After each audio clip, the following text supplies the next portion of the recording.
People. Que pasa, sakpa, say what they do.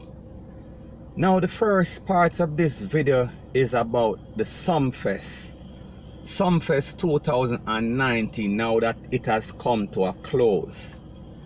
And basically I am going to speak about the two most anticipated acts.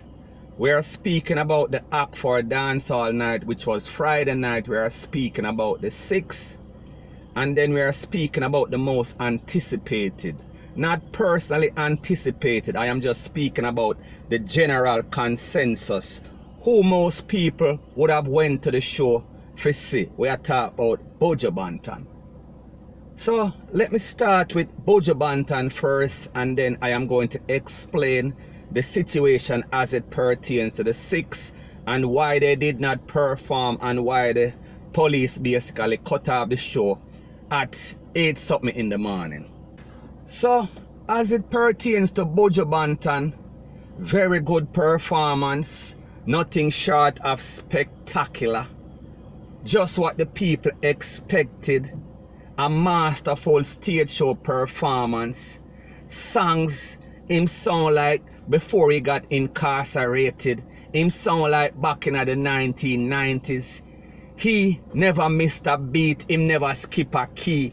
He was on the rhythm whole night. The performance was nothing short of fabulous. Now, when we think about his SUMFEST performance and we think about his Long Walk to Freedom performance, I don't think that they can even compare because of reasons.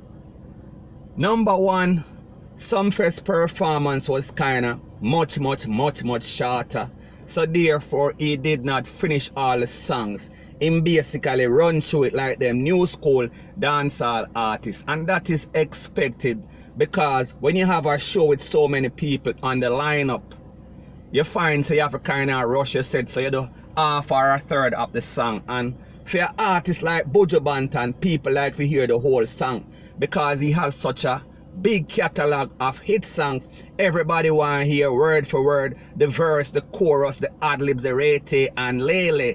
And we found out that at SUMFEST he could not do that, or he would not have been able to do that. While at his concerts, Long Walk to Freedom at the National Stadium, we found out that he basically sang most of his song. You understand? And people kind of like and people kind of appreciate that because that is now a lost art in a dancehall and reggae music. The next thing, the anticipation. Because of the fact that Buju Banton was locked up for over 7 years and 8 months and some days to be exact, we found that the anticipation was high. We found out that the euphoria, the craziness, the madness around the whole National Stadium, it was just something else because it's been a long time. And like them say, you don't get a second chance to make a first impression. So Buju Banton knew that he had to deliver at the National Stadium his first concert out of prison. So therefore, like me say, him deliver like expected. As a matter of fact, I think he overachieved. Not saying that I would have expected any less, but I would have expected him to basically fall off somewhat, and he did not. He exceeded my expectation.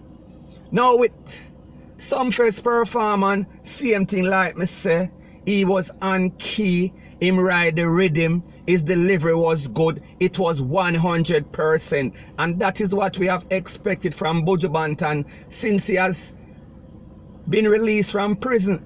So now people like me say, he did the Long Walk to Freedom tour, him go all over the place, Bahamas, Trinidad, St. Kitts, Rete and Lele, all over the place. So therefore his performance, him have it locked down right now. Right now it is like textbook. Right now it is like automatic, that when he touches the stage it is like no flaw. He is flawless. So anyway, that was good. So that is Buju Banton. The next thing that I want to speak about is the situation as it pertains to the 6th. We are talking about Chronicler, we are talking about Squash, we are talking about Daddy One.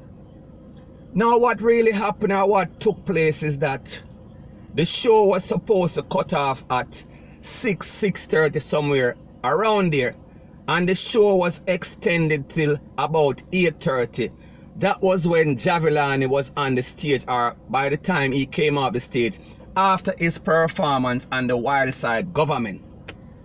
So basically what happened is that the police and security gave SUMFEST a leadway for extend the show. But what happened is that once Jahvillani touched the stage, because there is so much conflict, and because of the fact that he was singing a lot of profanity, enough cuss word, and then his clique, they came on and they did the same thing. Them kind of turned the show in a like a gangster thing, in a like a diss thing. So it seems like it kind of got personal. So it seems like the police them kind of get in them feelings, because when Jahvillani went out there, he was somewhat disrespectful.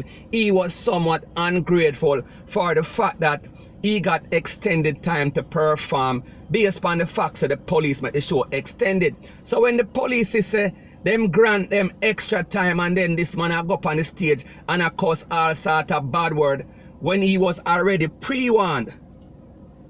Now, a lot of people were wondering if there was something with the SUMFEST promoters and the Six. But the truth and the fact is that the Six was actually there, waiting to go and perform as scheduled, as booked.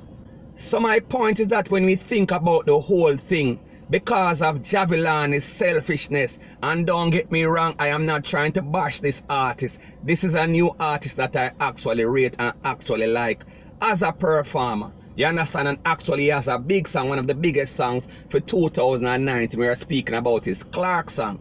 So we see that he is doing good things, he is doing major things. But when we think about the whole situation as it pertains to SUMFEST, I thought it was very selfish. I thought it was kind of boogayaga, because he got the opportunity on a global stage for making music talk for him, and he was taking it personal. He was more thinking about the Six. He was more thinking about the clash between himself and Chronic Law. And people like me say, you can't be penny wise and pound foolish. You have a great platform like that, you have to make the most of it, because you don't know who is watching. So when you go on the stage and you make it more personal, it kind of looks bad on your part, point blank and period.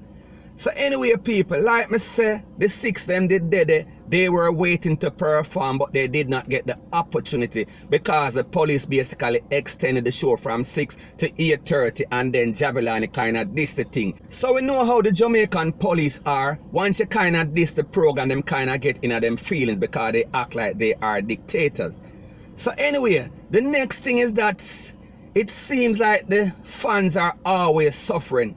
It seems like the fans are always on the issue end of the stick. The fans them always get the short end of the stick, because basically they paid for a product that they did not get. Once again, so we see yet another show just because of bad stage management, just because of the profanity by some of the artists, just because of people not following the rules and regulation and the guideline and the timing. So like me say, we need to be more professionals. I am speaking about the promoters. We need to follow the guideline, and timing is very important. So if the show was managed properly and everything was coordinated and everything was clockwork, then the Six would have gotten the chance to perform and the fans would not have been disappointed like they were. So anyway, people, that is my views on the whole thing as it pertains to Buju Banton, the Six, the situation with the Six, and they're not performing at SUMFEST 2019. And like I always said, it is just my views and opinion. It is not the gospel. Your views and opinion can be respectfully different from mine. But let me know what you think in the comment section. Now, the next thing that is popping in the dancehall space, the reggae space, is that Buju Banton released a next song. I think that this is his second solo song since being released from prison, and it is called STEPPA.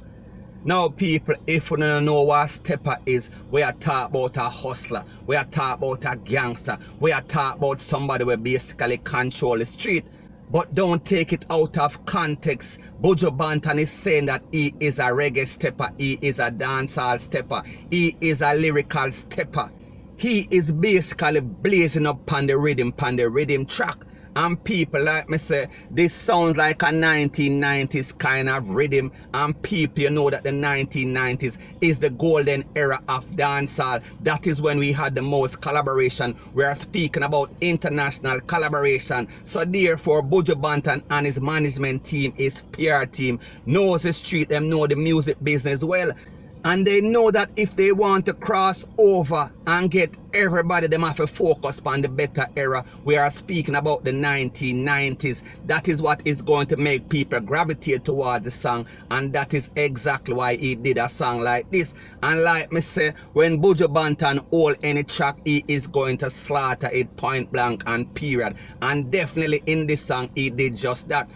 So we all know that Buju Banton has been blazing up and has been hot since his release from prison in December 7, 2018. And when we talk about his Long Walk to Freedom tour and concert, we are talking about he is still blazing a trail, and he is one of the hottest artists in the whole of dancehall, in the whole of global music right now, point blank and period.